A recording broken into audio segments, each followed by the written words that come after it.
Once upon a time, the world was made of wood, thatch, and stone. For a feudal serf of the medieval period, homes were typically single-room dwellings constructed from wood frames, with mud and straw mixed to create a plaster for the walls. Imagine for a moment that you are one of them. Your life and well-being, for better or for worse, are intricately tied to nature's willingness to provide a good harvest. You live in a world devoid of the bright synthetic pigments that inundate our modern era. Brown and green, blue skies, spring blossoms, berries in the summer, red leaves in the autumn. Outside larger towns and cities, most buildings are one story. Imagine that this is your life, the rhythm of what you see day to day. You can understand then how certain kinds of buildings would inspire genuine awe. Churches, monasteries, and of course, castles. This show is all about folklore, fairy tales, and things that go bump in the night. Nothing says fairy tale quite like a castle. In our collective folklore, castles aren't just centers of power. They are places of magic, of kings and wizards and princesses and ghosts. But by the 15th century, the construction of new castles began to fade. And the early modern period sparked the era of grand palaces that we associate with European royalty today. Think Versailles or Schönbrunn. Castles will always be a cornerstone of fairy tales, but they were also architectural structures that served a purpose. Why don't we build them anymore? I'm Nicole Miras, and this is Fireside Fables.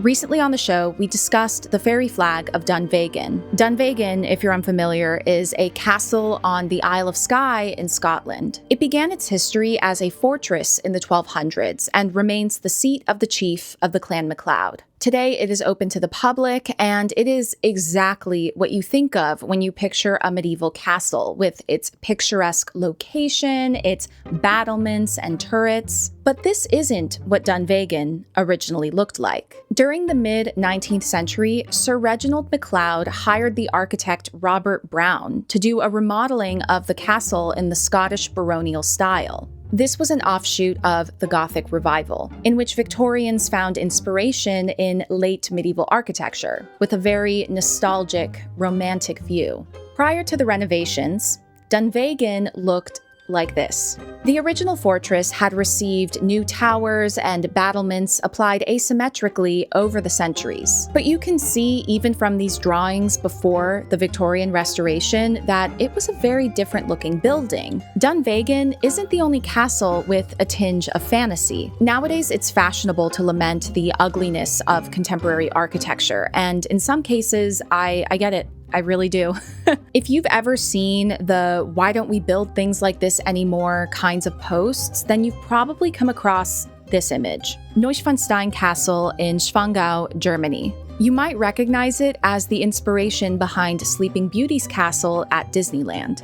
This is entirely a 19th century fantasy, with construction beginning in 1869. It was commissioned by King Ludwig II of Bavaria, known as the fairy tale king for his obsession with the medieval period. Meanwhile, in the same region, Ludwig's father, Maximilian II, commissioned the current Hohenschwangau Castle during the 1830s. Like Dunvegan on the Isle of Skye, Hohenschwangau was built from the ruins of a medieval fortress. And the 19th century restoration leans heavily into a fantasy of medieval architecture. These restorations were decorative in nature, and particularly in the case of the Bavarian kings, they came at an enormous financial cost. And as I noted, they were part of a broader trend in 19th century art and architecture. Whether in the Gothic Revival, Gothic literature, or pre-Raphaelite paintings, artists and designers of the 1800s found tremendous inspiration in a fairy tale version of medieval Europe. It makes sense when we consider the backdrop of industrialization, which fueled a fantasy of a seemingly simpler time. This misses the most important aspect of castles from an architectural standpoint. They were designed to keep people out. Historians generally mark the start of the medieval period with the fall of the Western Roman Empire in 476 AD. This was the year that the Germanic barbarian king Odoacer sacked Rome and overthrew the emperor Romulus Augustus. The Eastern Roman Empire, what we usually call the Byzantine Empire, continued on for another 1,000 years. But for most of Europe, the fall of Rome marked a serious decline in urban communities. And in some parts of the empire, like Roman Britain, complete devastation. What this means is that Europe went from urbanized societies centered around the Mediterranean to overwhelmingly rural societies in which land ownership was the defining feature of power and wealth. If you were a member of the Roman elite, then you would reside primarily in a domus, which was a large, luxurious house in a city. And if you were really wealthy, then you would also have a villa or a countryside retreat. During the early medieval period, elites usually lived in great halls and fortified settlements. The earliest castles would emerge in the 9th century. Their growing popularity as a defensive structure was likely motivated, at least in part, by the breakdown of the Carolingian Empire. With the loss of that centralized authority across most of Western Europe, the nobility required even greater fortification. Under the feudal system, kings would allocate large land holdings to their lords, who in return would offer military support during times of war, which in the medieval era was frequent. The earliest castles were built of timber, but by the 11th century, they were uniformly made of stone, which would better withstand attack and fire. Castles were multi-story structures usually built on elevated sites, either on natural cliffs or hilltops or on man-made mounds called mottes. The Normans were major innovators in the construction of castles, which they used to their advantage in their occupation and settlement of England. They pioneered the motte and bailey structure, in which the stone keep would be built on top of the motte, and the motte would be surrounded by a bailey or a walled courtyard. This elevated vantage point made it easier for soldiers to see incoming armies. The construction of towers were used not to lock away a fair maiden, but to further aid in spying armies from a distance, as well as to provide a platform for archers when those armies arrived. Battlements allowed for soldiers to shoot arrows, to dump rocks and boiling oil, you get it. Encircling the castle was usually a moat and a drawbridge that could be raised in times of attack. Windows were small, not just because glass was expensive, but to prevent enemies from having easy access points. But castles weren't just for military purposes. During times of peace, they also needed to be relatively comfortable to live in. For example, interior walls were decorated with tapestries. And while these were beautiful works of art in their own right, they also served as insulation because stone walls would otherwise be drafty. Castles were outfitted with grand halls for entertaining,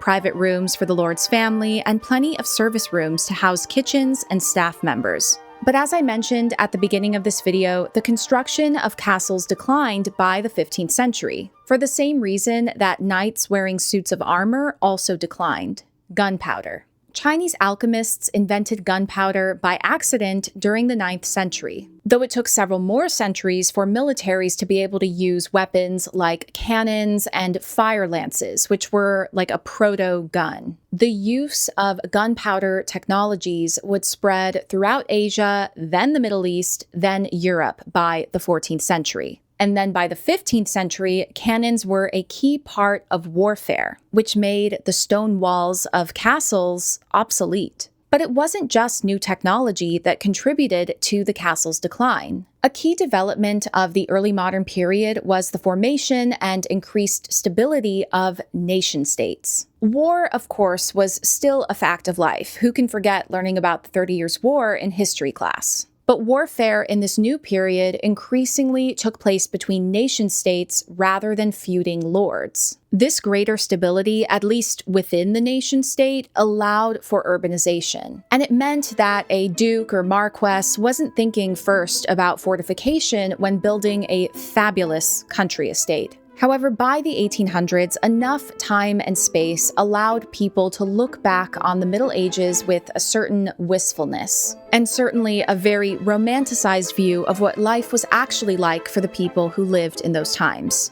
As this fairy tale view of the Middle Ages became popular, castles made a brief comeback. As I mentioned before, the 19th century saw the construction of new castles as well as restorations of originals, purely for aesthetic purposes. And it's funny to think that the castle that would inspire Walt Disney, the one that for many Americans is the quintessential castle in our imaginations, was itself purely a fantasy. Thank you so much for watching. If you enjoy learning about folklore, fairy tales, ghost stories, and more, please make sure that you are subscribed.